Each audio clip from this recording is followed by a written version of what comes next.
ఎన్టీఆర్ గారి గురించి అసలు ఎన్టీఆర్ గారి చెప్పండి. గురించి చెప్పాల్సిన అవసరం లేదు. ఎన్టీఆర్ అంటే నాకు బాగా ఇష్టం.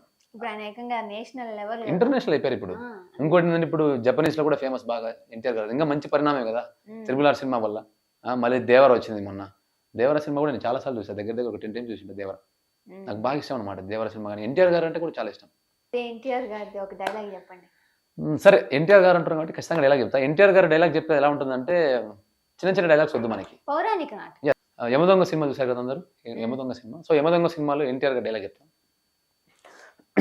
యమా ఏమంటివి మానవ జాతి నీచమా హి ఎంత మాట వైద్యుని వరకు వెంటాడి వేధించి ముప్పు తిప్పలు పెట్టి మీ ధర్మసూత్రము మంటగలిపి పతి ప్రాణం దక్కించుకున్న నారీమణి సావిత్రిదే జాతి మానవ జాతి తన భక్తితో సాక్షాత్ పరమశివుని ప్రత్యక్షము గావించి మీ పాసమును సైతం గడ్డిపోచ గావించి ప్రాణహరులైన మిమ్మల్ని ప్రాణ భయంతో పరుగులెత్తించిన పసివాడు మార్కండేయుడిదే జాతి మానవ జాతి నీచమన్న మా జాతి మూలమున ఏనాడో అప్రదేశం ముట్ట కట్టుకున్న మీరు నేడు జాతి అని మమ్మ వలన చేయుటయా ఎంత జ్ఞానం ఎంత వివేకం ఎంత కుసంస్కారము నేటి నుంచి దేవుడు అధికుడు నదులను కించభవాని కుగటి పేరుతో సైతం ప్రకటించవేసదా ముక్కులు పొందే ముక్కుడు దేవతలు దిక్కులు అష్టదిక్పాలకులు మనునించే పంచభూతములు సైతం జయహోనుడు అని అనుచితముగా సింహాసం అధిష్ఠించదా ఈ స్వర్ణ రత్న మణిమయ కష్టాంకృతమైన ఈ సభా మందిరమున అకుంఠిత సేవాదక్ష పరివార సమూహ మధ్యమున భూతల పరిరక్షణ ధర్మమైన ఈ రౌరవమున సర్వదా సతత శాశ్వత పాప వెంకెలమైన కుల మత జాతి కూపములను సమూలముగా శాశ్వతముగా ప్రచలన గావించదను. Any doubts?